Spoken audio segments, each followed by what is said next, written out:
Is that all right? We need to start without it. Okay. Can we start? Okay, all right. Good morning. I will now call to order the December 9th meeting of 2024, regular meeting of the Public Safety Commission. Mr. Gazarian, please call the roll. Chair Cervantes, Present.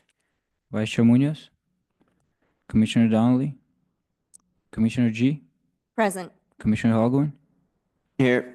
Commissioner Liu, Here. Commissioner Sanko. Here. We have a quorum. At this point, we go to public comments. Are there any public comments?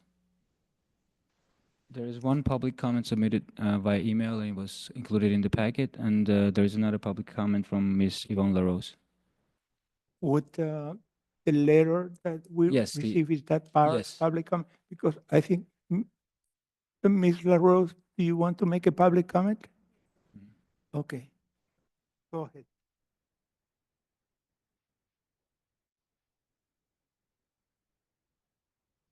Good morning, Yvonne LaRose.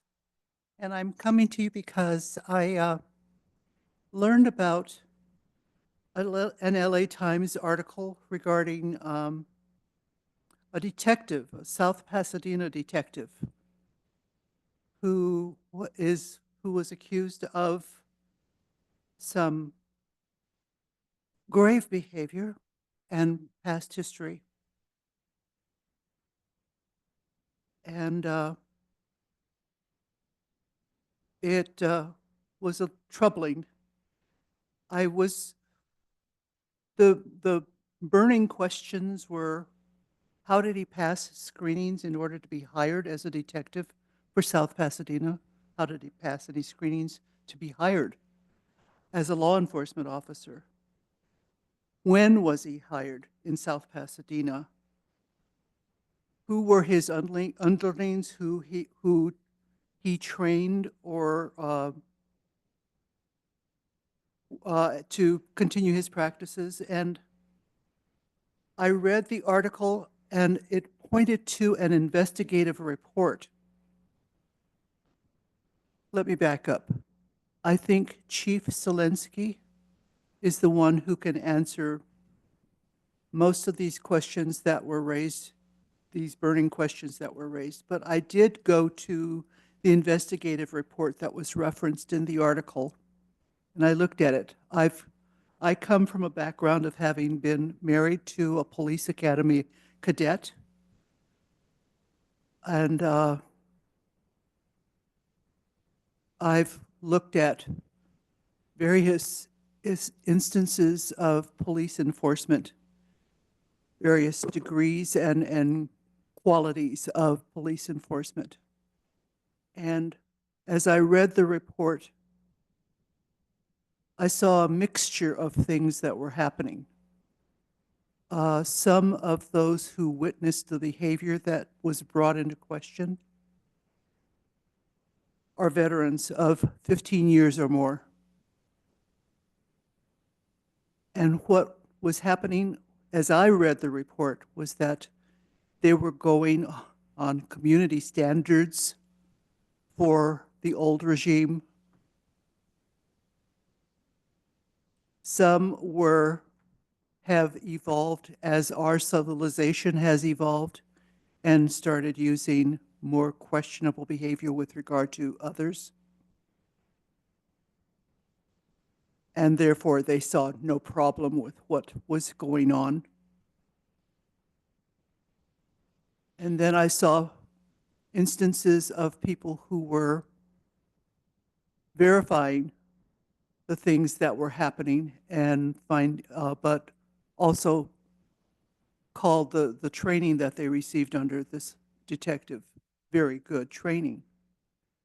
Still, he made some comments with regard to two of the training class participants who were Black women, and said, if you find me shot find me dead in the parking lot, you need to look to these two as the ones who fired the 2 bullets.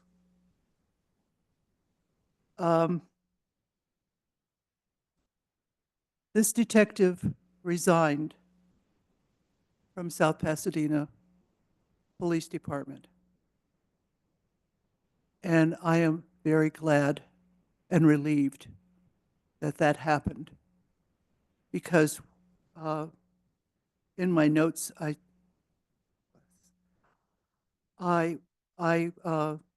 said to myself, each of our citizens, our business people, and our visitors, well, I can say this, need to be assured, just in the back of their minds, that they can come to this city and feel safe, no matter what their identity, and that they will be treated fairly and equitably, and that they will not be facing any form of racism.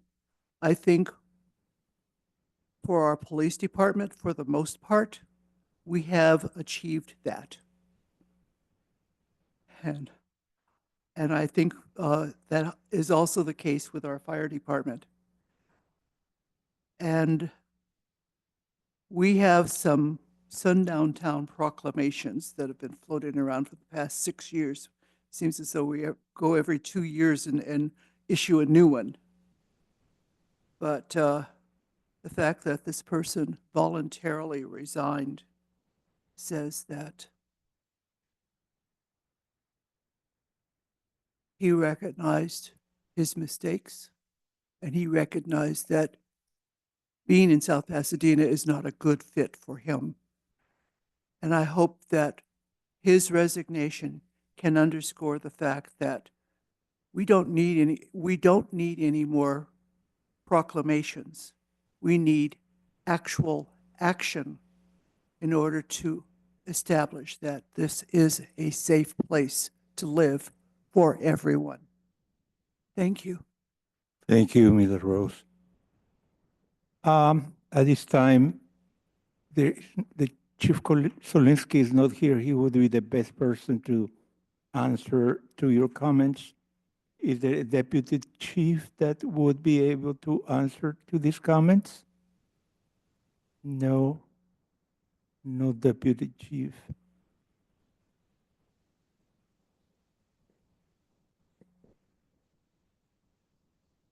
I can just say a couple of things because I'm familiar with this situation, which was brought to my attention the Wednesday before Thanksgiving. And the minute that we found out about that, Brian, Chief Solinsky came and immediately addressed the issue. This officer was on pension from the county, so he was retired from the county. So he was actually just a vendor, and we had hired him apparently, and I hate to misstate it, so you'll have to get the details from Brian, but I believe we hired him in April, and he had been working for Manhattan Beach, and he worked for the LA District Attorney's Office in the past. He was under investigation unbeknownst to us. We did, as with all of our officers and our employees, we did a thorough background check on him, and the investigation was still ongoing at the time. So it was not something we could have found out about. He was hired for 1 day a week to review files. So that was his role with our department, as I understand it. And when the investigation was finalized, which is after he had been hired here for 1 day a week, and then this came to our attention, Brian acted very swiftly and spoke with the officer. And I believe the officer chose to resign that same evening. So those are the facts as I know them. I think that sheds some light. I think, again, when we read the media, it slants sometimes a certain way. And when you really understand the facts, it's less slanted. But anyway, yes, so that's what I know. And I think Brian can address this next time he's in. So thanks. Thank you. Okay. Is there any more public comments? No.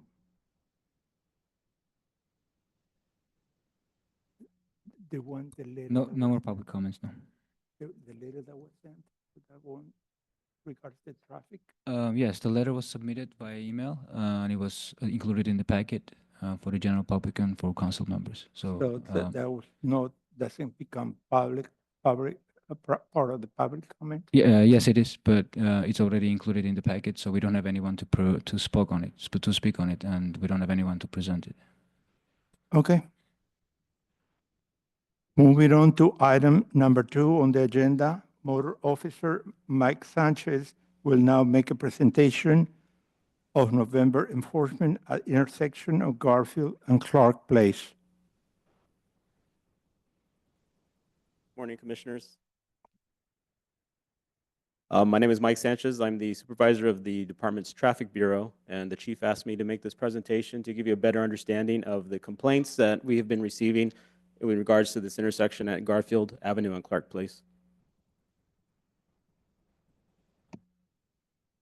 So this is an aerial view of the intersection of Garfield and Clark. As you look at your screen, the top would be north and the bottom would be south. Clark Place is that tiny little strip of roadway that separates Grevilla Street from Garfield Avenue.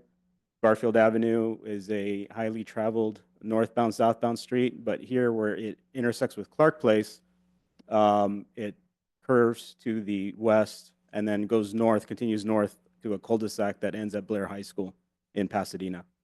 And so at the bottom of the screen, you can see that there is, it's a three-way intersection that terminates there at the south, on the south side. And so cars that are driving east on Clark will run the stop sign without repercussions to any vehicles coming from the south because it's a curb there. So the only potential for traffic crashes at that intersection would be vehicles coming from Garfield from the north, coming into that intersection.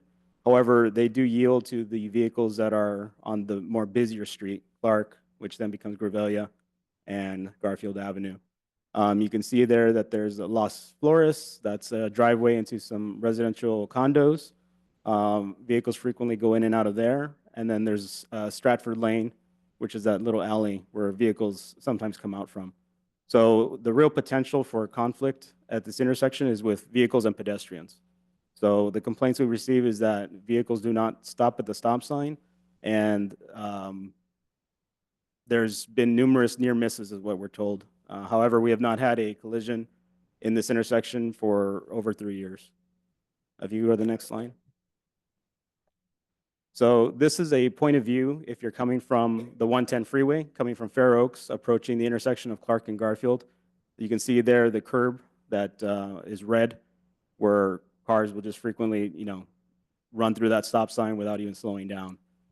If you go to the next slide, this is point of view coming from Garfield, approaching the intersection. You can see there the keep clear line for the driveway into the condos. So there's a line there before the stop sign and the crosswalk limit line, and a lot of vehicles will stop at that keep clear line and then drive through the intersection, not realizing that they have to stop at the stop sign and not at that line. And so that's another issue that we experience at this intersection. Next slide, please. And so for November, our enforcement statistics at this intersection, our officers issued 14 stop sign violations. And then we conducted a collaborative traffic enforcement event on the 19th. We had motor officers and traffic officers from other cities that assisted us here at this intersection, and they cited 45 drivers for not stopping at that stop sign. And again, there have been no traffic collisions in the past 3 years at this intersection. We've just received complaints of near misses. One of the issues that we also have is that pedestrians, per the vehicle code, have a duty to stay at a position of safety before entering the roadway. And a lot of times they will just simply walk, run across. They won't wait to see if the car is going to stop at a stop sign. They just assume that because the stop sign is there, the car is going to stop. And so that also adds to the danger of that intersection. And that concludes my presentation. Is there any questions from anyone? Help me understand the speed limit through this, and also, is it possible to put one of those pedestrian buttons where the yellow lights flash if they want to cross, and how much that would be? So the speed limit on this street on Garfield, where it turns into Clark and then turns into Grevilla, is 30 miles per hour. which is pretty standard for that type of roadway. As for the question about the pedestrian lights, that would be more of a public works question. I would suggest anything that we can do to make that intersection more safe would be amazing. But never have I stopped someone for running the stop sign there, and they said, I didn't see the stop sign, I didn't see the pedestrian. They say, oh, I did stop, I did yield. You know, never do they say, I didn't know, I didn't see it. So. The only comment I have is, I know this is a common occurrence in many other streets in South Pasadena. It's not just a problem for that particular street. However, I happen to live close by, and you have the big problem there, which is the car would stop at the stop sign. However, the car behind it assumes, but because they stop behind them, they can go plunge right in because they already stopped behind that car. And as you are trying to cross, they would come right at you. This is a very extremely dangerous place. I live here for 40 years, and to me, this is an accident waiting to happen, and we shouldn't wait for that to happen. I know your statistics are such that, oh, we have 30 miles per hour, oh, yes, we haven't had any fatalities, but this is something that is going to happen, and if we could prevent it, we should prevent it.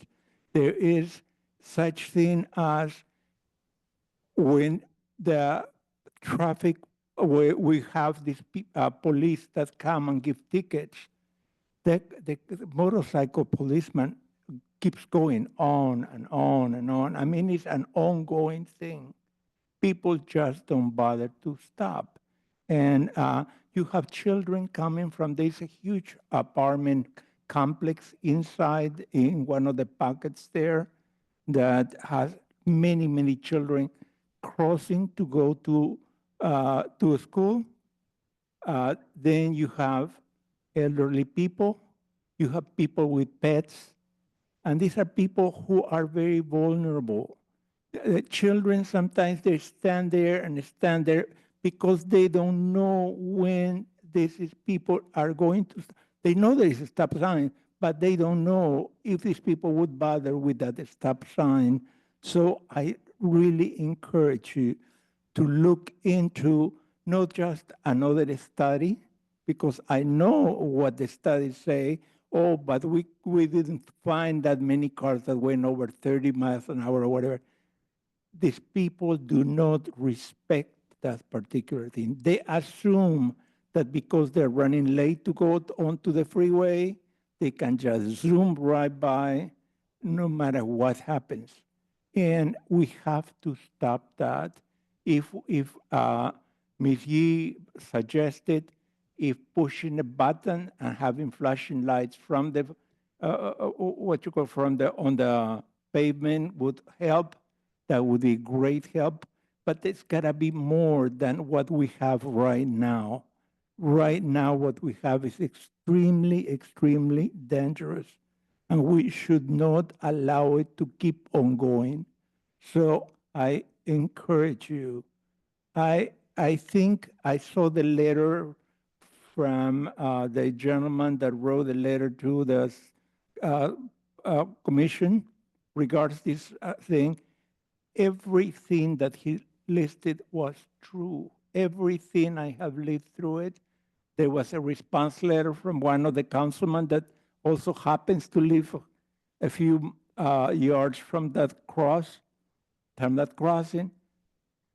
He's a witness to all that. So what I'm saying is, do not wait for some tragedy to happen. Do not wait for us to have an elderly person run out.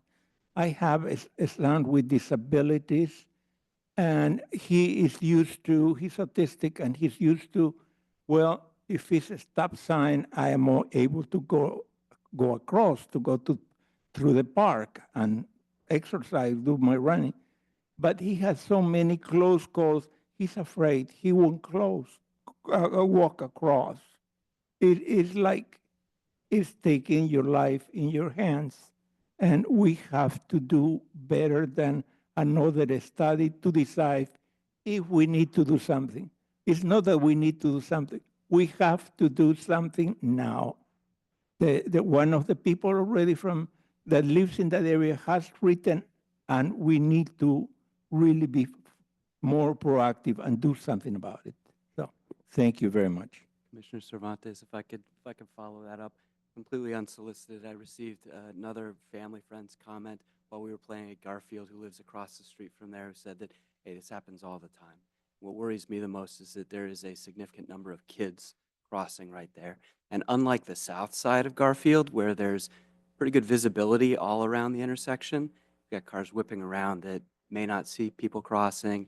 And likewise, it's difficult for people who are walking there to see everybody coming in different directions. So I echo your comments. I agree wholeheartedly. And I think the idea of a light popping up or something like we have in other sites around Mission, for example, is a good idea. I'd also be open to hearing what the other options are. But yeah, I mean, if somebody works at our local pediatric trauma center, we're not looking for more work. We're not looking for more work from South Pasadena. And that seems like the kind of place where it would happen.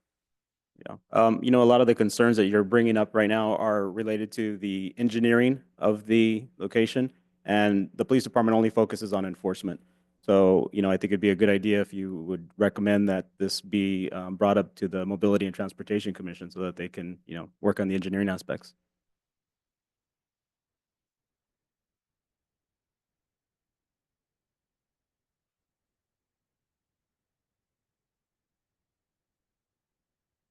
I don't have Mr. Chow's letter in front of me.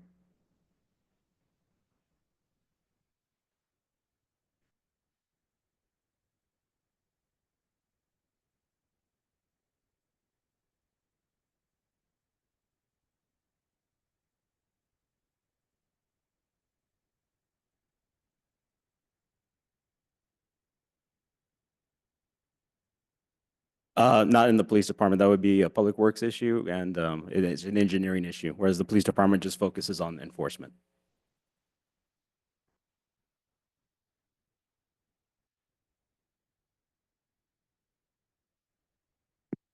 Good morning, Commissioners. I'm Ted Gerber. I'm the Public Works Director. I'm used to saying good evening, Commissioners. So this is nice to say good morning, Commissioners. So I want to touch a couple points. First off, for a stop control intersection such as this one, there's a conflict in the state code that would prohibit using one of those push button type on-demand devices. The reason behind that is because you can't give vehicles two different control processes for stopping at the intersection. So when you have one of those flashing beacons, they're not accompanied with a stop sign. So, you know, basically that indicates like I press the button, I'm supposed to stop. At a stop controlled intersection, you're supposed to stop no matter what each time. So we actually have, you know, one intersection in the city that has both, and we've had to decommission the flashing beacon because you can't have those at the same spot. Nevertheless, there are other types of solutions that you could implement that will, you know, bring a driver, will increase the visibility for the stop controlled intersection and notify the driver that that's in exactly what they're supposed to do. Many of the solutions are somewhat inexpensive. Those flashing beacon installations are on the pricier side. They can range from like $50,000 to $150,000 because of the electrical and the engineering and sometimes the ADA ramps there that are required.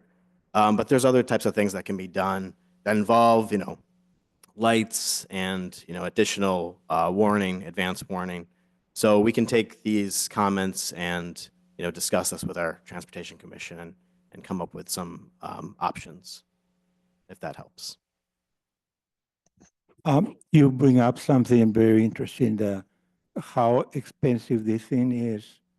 The only thing I'm thinking of is you cannot put a price on the life of a child or of a senior citizen or a regular citizen. That's worth more than the $15,000. And before I have seen them come and paint and do this and do that, it has been going on for so long now, and nothing that you have done so far has worked. Nothing. So to rehash the same old dead horse that, oh, we're going to paint it again, or we're going to put signs over here or signs over there. It does not work. Do not waste time. The person that wrote the letter is stating very clearly he is concerned about the welfare of the children that are crossing that. And I think we should not put a price on something as trivial as maybe spending $15,000 or whatever, because there is no price on the life of a person. That's a great comment. Thank you. Just to reiterate, in this situation, I'm not suggesting that the price is a limiting factor. Installing one of those flashing beacon type on-demand crossing devices is actually prohibited by the state code when there's a stop control intersection. So I'm not suggesting that we have a price limitation to keep in mind. What I am saying is that we'll have to take a look at alternative options and see what those scenarios are that we can provide as options for the commission.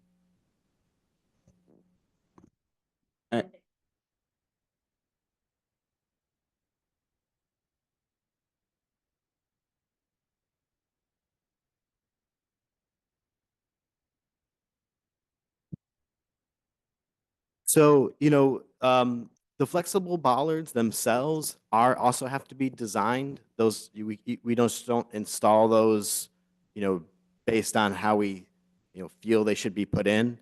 And we would also have to determine just how those flexible bollards are going to support vehicle safety and pedestrian crossing safety. Just installing flexible bollards doesn't necessarily mean that you've accomplished either of those items. For example, you'll notice that we have installed flexible bollards at various locations in the city, on Oak Street, Hermosa Street. Those were an engineered design, and they were actually only expected to be a temporary installation to demonstrate future safety improvements that could be made. So it's maybe not necessarily the right solution here, both because they may not be effective and they're a temporary solution, but again, there's options that we can evaluate. It just might not be one of the ones listed in that resident's comment. It would be something that we have to evaluate from an engineering perspective. Thank you. Thank you. And I have a couple questions for you. And appreciate your presentation and for the enforcement that you took. Definitely appreciate that. Thank you. Just a couple questions on your last slide. I don't know if it's up. Our screens are dead, but you note 14 stop sign violations cited, and I'm just wondering what that time period is, because this resident sent the letter on the 25th of November, and the title of the slide is November enforcement. So was that just in a 5-day period? Was that the whole month?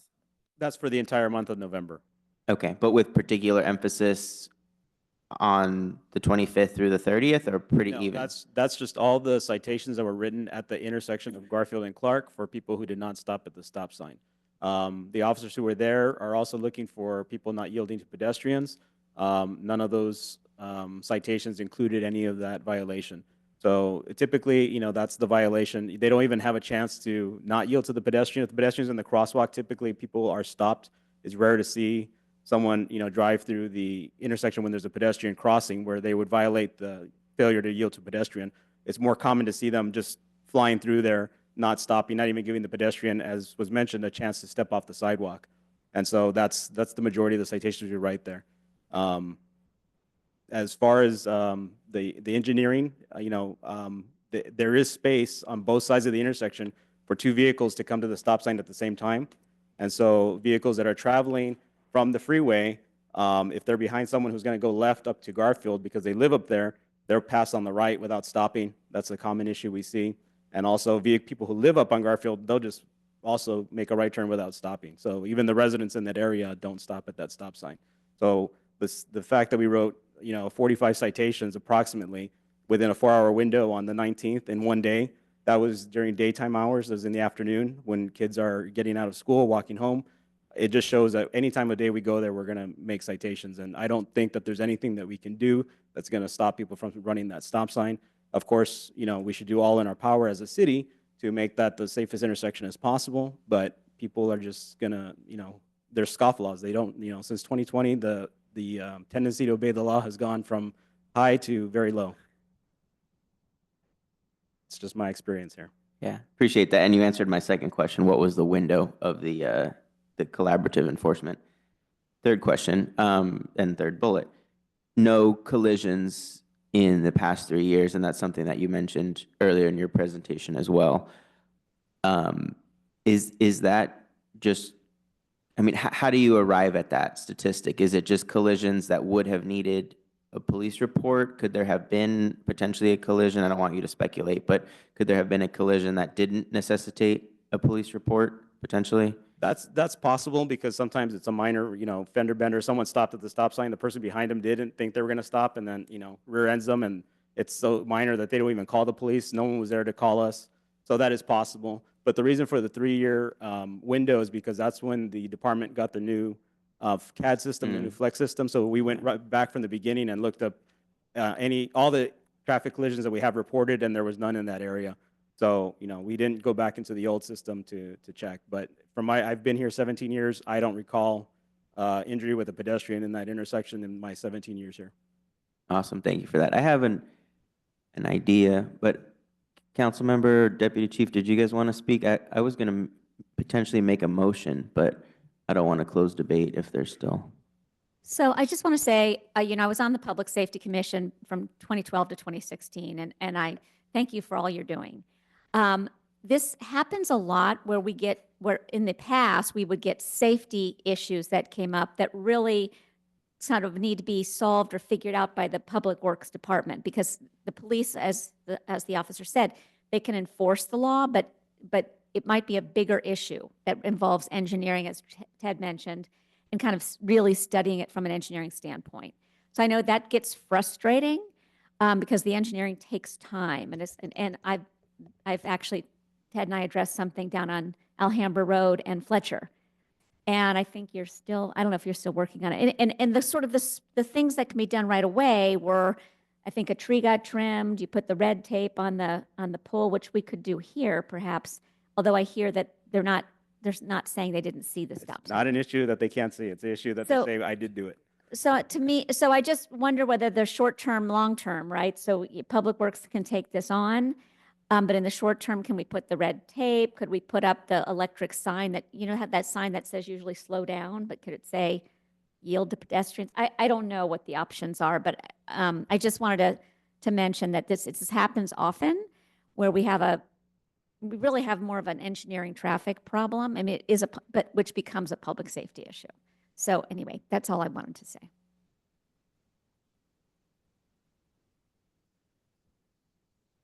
Hi, good morning, Chair, Mr. Chair, Honorable Commission, Deputy Chief Leidenheim, standing in for Chief Zielinski on behalf of the Chief. I would like to thank Mike Sanchez, our traffic unit, and our officers do an incredible job. Very nice presentation. Traffic remains our #1 complaint in the city. Traffic enforcement detail obviously is very important. We respond to every inquiry issue we have. Traffic enforcement and directed enforcement are very effective in mitigating some of these problems. And our unit has been very, very busy. For October to November, we saw a 66% increase in citations. And total citations rose from 148 to 242. So requires a lot of effort. Officer Sanchez has coordinated a regional response to some of our traffic issues to mitigate some of those problems. But yes, we do acknowledge that traffic throughout the city can become very congested. We are very concerned, and we address those issues in as timely a fashion as we can.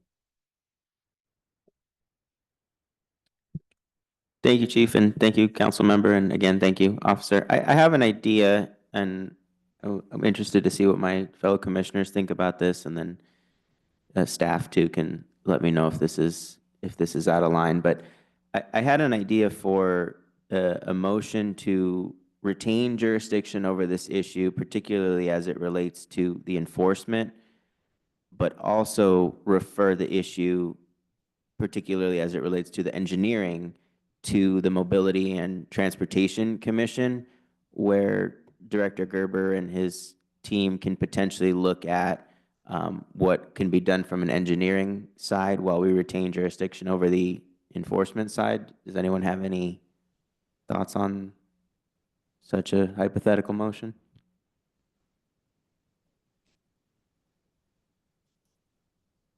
Just a quick comment. I think your idea is correct, but I don't know that you can decide what your jurisdiction is or what the MTech jurisdiction is. But your point about you want to continue to sort of address or hear about the updates of the issue on the enforcement side, I think is a good one. I just wanted to kind of make that jurisdictional question clear. Yeah, you know what I understand is that the police is hampered in doing anything by the state laws that they cannot do this because there's a certain regulation that you cannot set these particular lights on the ground, on the pavement and whatever. And at no point do I imply that this is the police is to blame for this, because I do not think they are.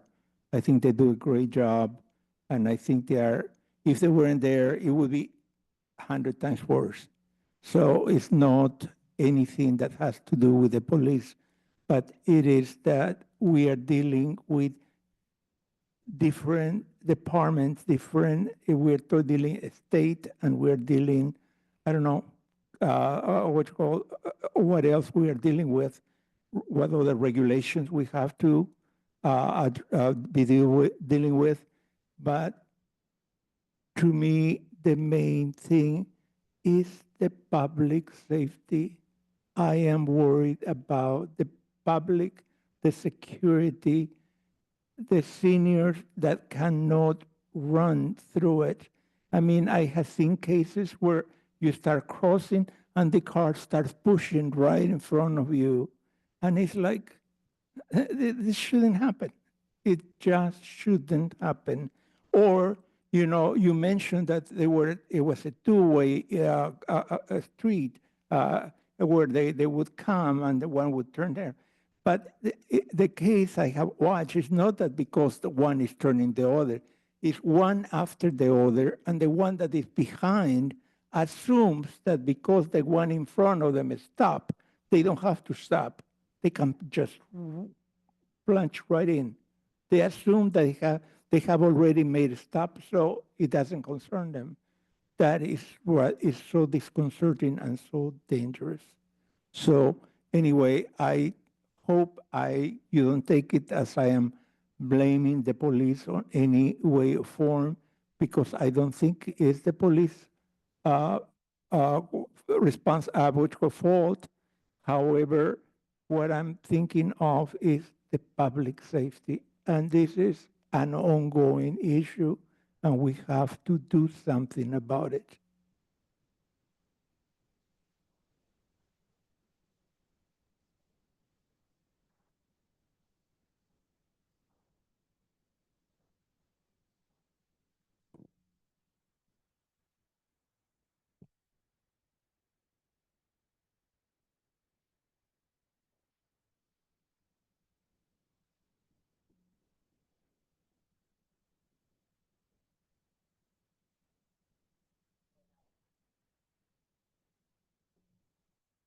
Yeah, I think a few months' time is a fair timeline for us to come up with some ideas. Thank you. That's why I said a few instead of a couple. Yeah. I do, yes. But nevertheless, I don't think we're talking about major infrastructure changes to the intersection. I think it's, there's the configuration of the intersection is an odd shaped intersection. But I think in a few months' time, several months' time, we could probably take a look at this and if not come up with options that completely solve the problem, at least provide some ideas to the commission to consider. Thank you.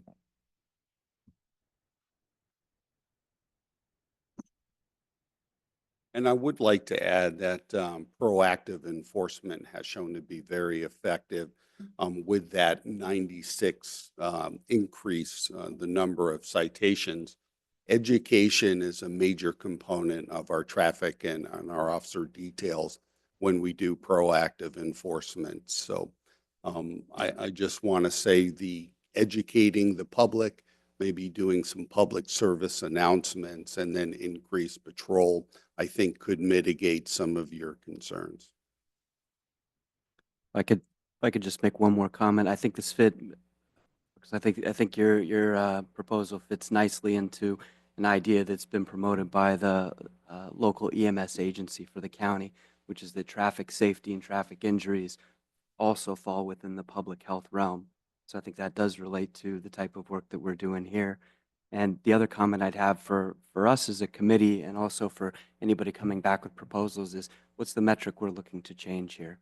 And so is it number of citations? Is it at that location or something else? And maybe we can keep that in mind as I just speak softly. It's actually on. If we could keep in mind what's the metric we're looking to change, not just for this item, but if we're setting a precedent to review these types of things, what could that metric for the future be? So I think citations is a worthy one. You know, what happens is here we're talking specifics, the Garfield Clark, Gravelli intersection. But this is a problem throughout the city. It is not just this particular thing. We talk about that because one of our citizens brought it up, and I have lived through it for the past 40 years. I've seen it happen. So, however, there is other areas where it's also a terrible problem, and whatever we do for this particular area should perhaps be looked into doing for other areas to keep these folks safe. It's not just that we want to keep this particular area safe, but we want to keep all of South Pasadena safe.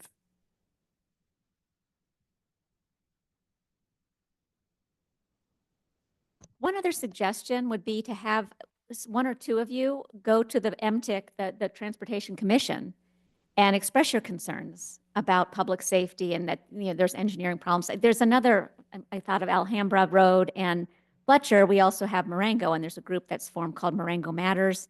There was a gentleman, an elder gentleman, killed there a couple of years ago. And so, and I know Ted's group is also working on some issues to kind of calm that traffic as well. But I do think maybe if it, your role is public safety, and you're right, that there's the traffic situation is getting worse, as you all know.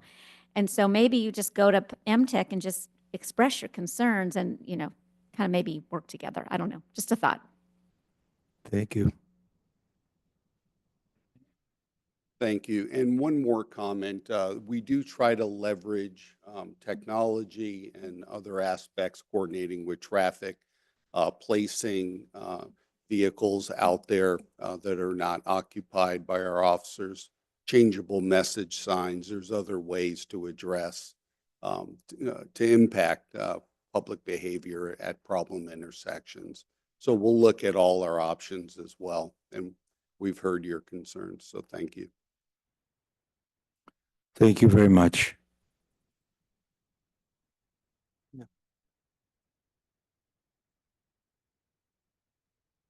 Well, I didn't get a second.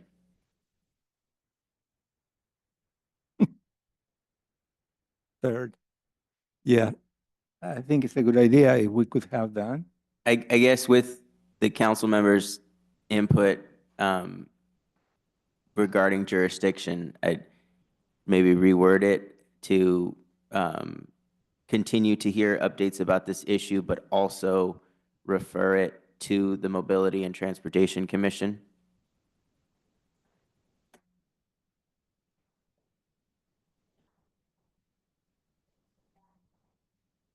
Second quarter, third quarter.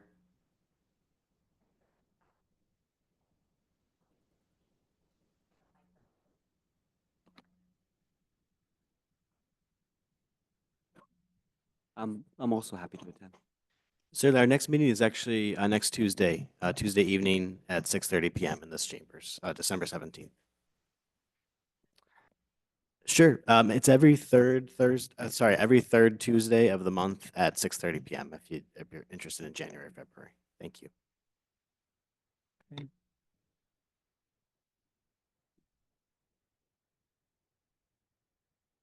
Yeah, so I guess again, my motion was to continue hearing updates on this issue, but also refer it to the Mobility and Transportation Commission and potentially have an update for all of us by second quarter of 2025.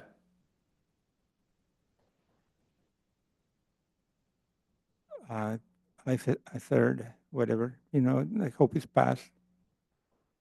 Okay, can we I'll do do a roll quick roll call call. from this? Chair Cervantes, Yes. Vice Chair Munoz, Commissioner Donnelly, Commissioner G, Commissioner Alguin, Aye. Commissioner Liu, Yes. Commissioner Sango, Yes. motion passed.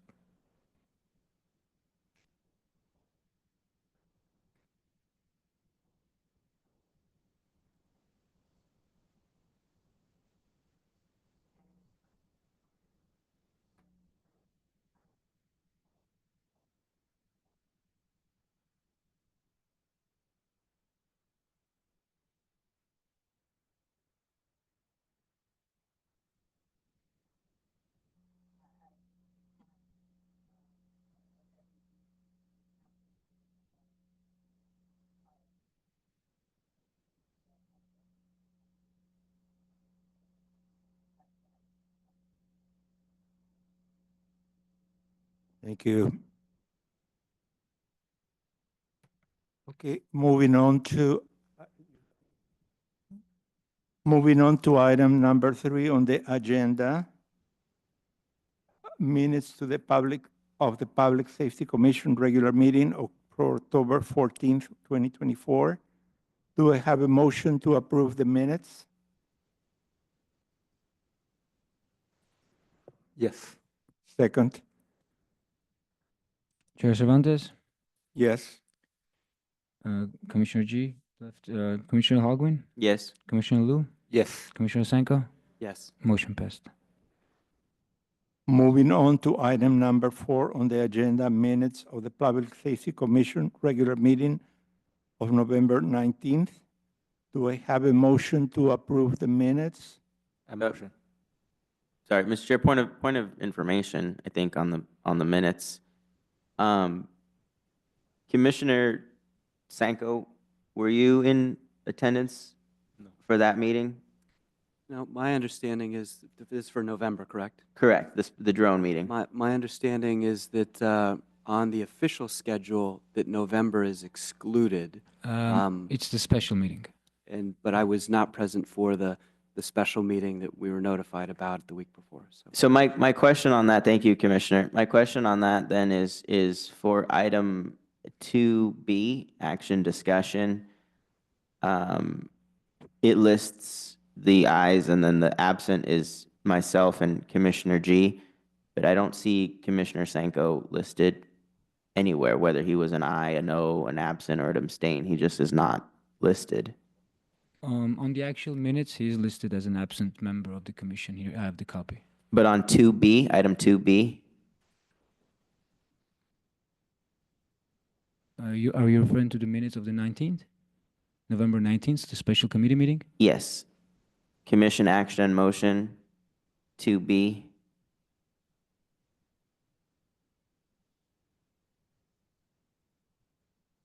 I believe this is page I 18 don't- of the packet. What is it? In the packet, it's page 18, but on the minutes, it's page 2.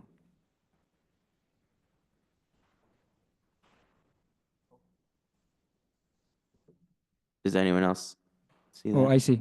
Yes, that's my mistake. I'll add his name to the absentees. So with that, can we still approve the minutes, or do we need to wait? Yes, I'll just make that change. If that's the only question, I'll change the name. And that's pretty Is much. that okay with you guys? I mean, Agreed. yeah. Agree. So for the regular meeting, November 19th, I don't understand. It says November 19th, we did not have a regular meeting. It's a We had special the meeting. drone meeting. It's a special meeting. Yeah. Okay, Yeah. all right. So do I have a motion to approve this minutes? I motion with the change. Second. Yes, Commissioner, Chair Cervantes, Yes. Commissioner Holguin, Yes. Commissioner Liu, Yes. Commissioner Sanko, Yes. motion passed. Moving on to item number 5, Deputy Chief Leidenheim will present the crime statistics for the month of November 2024. Yes, good morning. Crime trends remained very consistent. One concern that we discussed at a previous Public Safety Commission was a sharp increase in auto thefts due to a weakness in the security systems of certain vehicles. That has been addressed by the manufacturer, and we saw our vehicle theft rate drop slightly by 4 vehicles. So it does appear as that update is being made to those vehicles that are vulnerable, it appears that that program by the manufacturer is working. Thank you. All right. Any? Yeah, I have a question. Thank you for the report, and thanks also to Detective Lee for compiling it. This is maybe asking you to give us your thoughts a little bit, but what role, if any, do you potentially see the new LA County DA and his change in policies playing in crime in South Pass? Yes, thank you. It is a little early to predict, but we've already had indication and signals that certain special directives are being rescinded. They're going through those as we speak.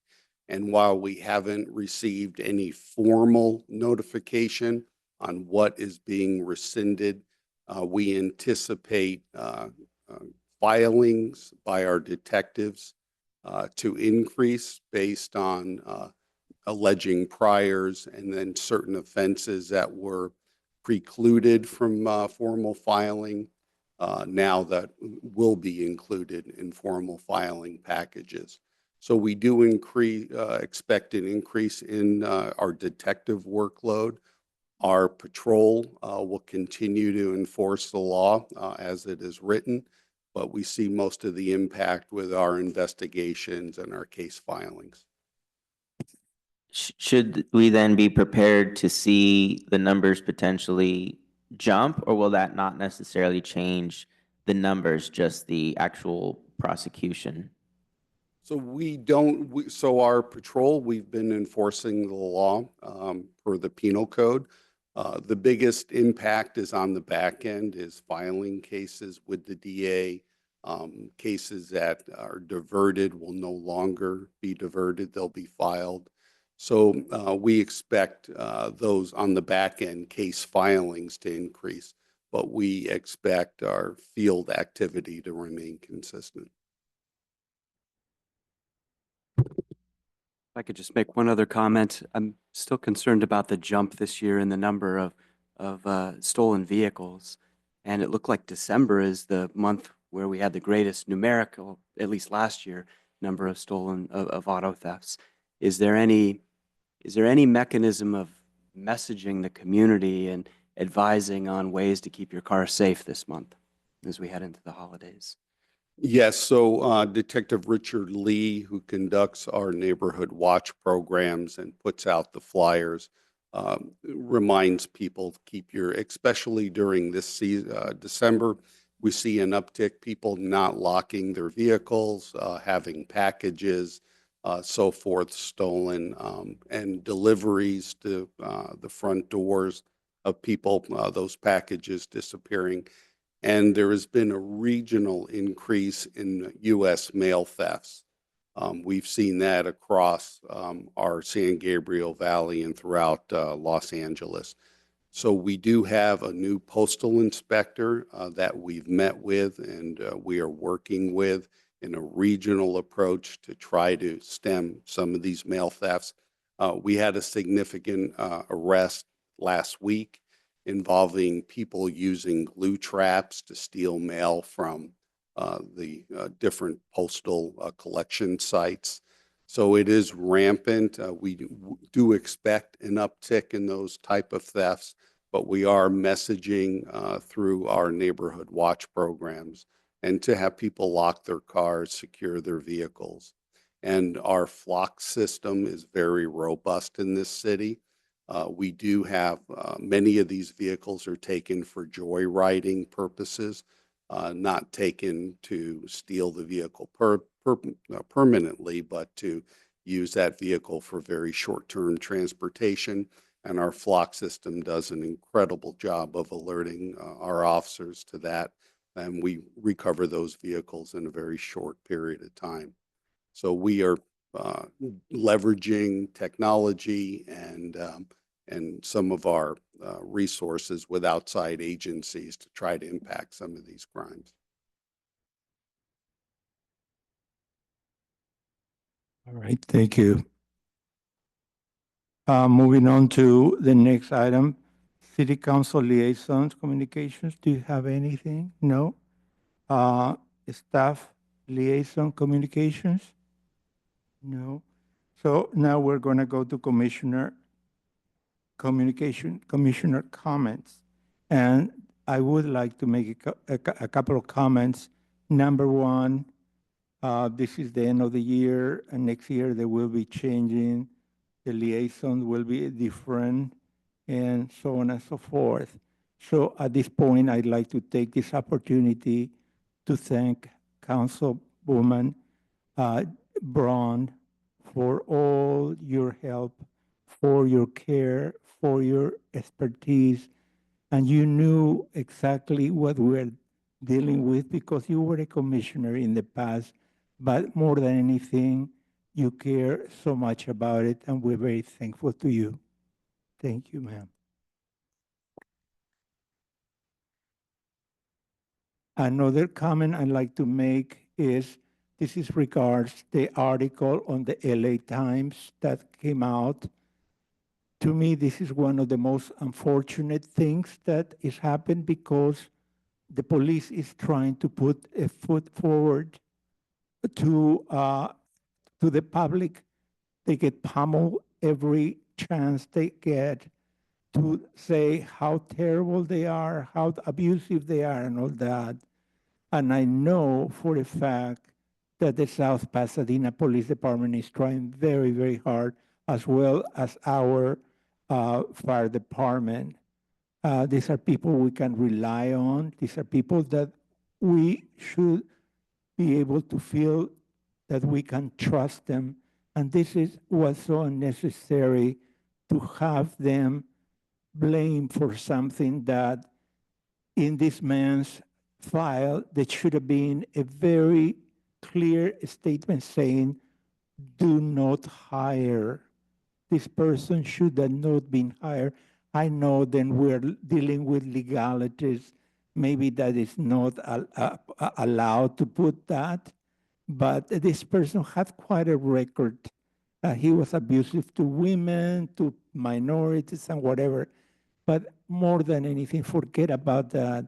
I just feel bad that the police department get a blemish on them without even having anything to do with it.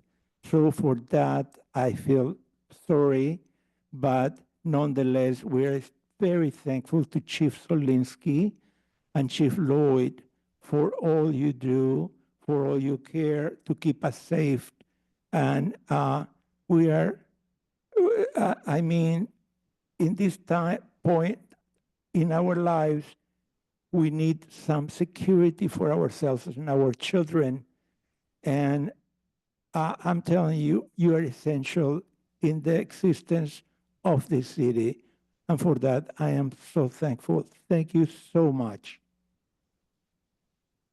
Yeah, definitely echo that. Thank you to the council member and the both chiefs and deputy chief. Thank you for all that you do. Yeah, my only comment is looking forward to next year. Looking forward to taking a look at the upcoming work plan. I think we need to elect new leadership at some point. Also, I guess that will be next year. But yeah, lot of good things have happened this year, and look forward to continuing the momentum next year. Thank you, guys. Yeah, just echo Commissioner Hogan. Yeah, thank you for our police team, firefighter team, and our councilwoman here. It's a very good learning experience for me as a first-year commissioner. Looking forward for more next year. Thank you. I would be remiss if I didn't also thank our public safety officers for all that they do, and at all hours, including when we're sleeping. And Councilwoman Braun, thank you for your comments as well. And also, as a brand new member of this commission, I really appreciate the comments and the energy from the other commissioners, and Marcus in particular. I like some of the things that you've proposed here, and so looking forward to the next year. And I want to ask a round of applause for our chief and for our councilwoman, for our chiefs.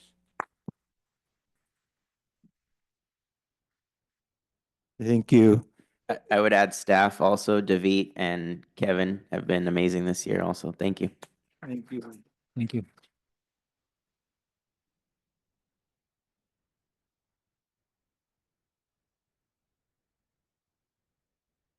Okay. Oh, okay. Okay. Not as good looking as Commissioner Moon. But, proud to be here as well.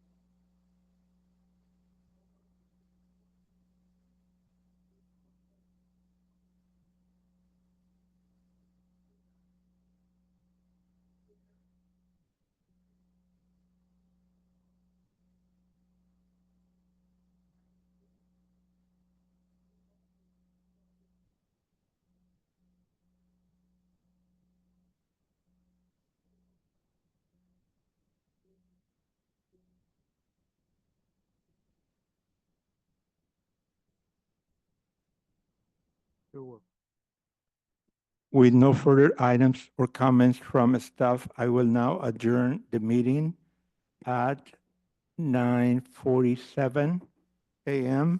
of our regular meeting on Monday. And we'll have a regular meeting on Monday, January 13th, 2025 at 8:30. Thank you. Happy holidays.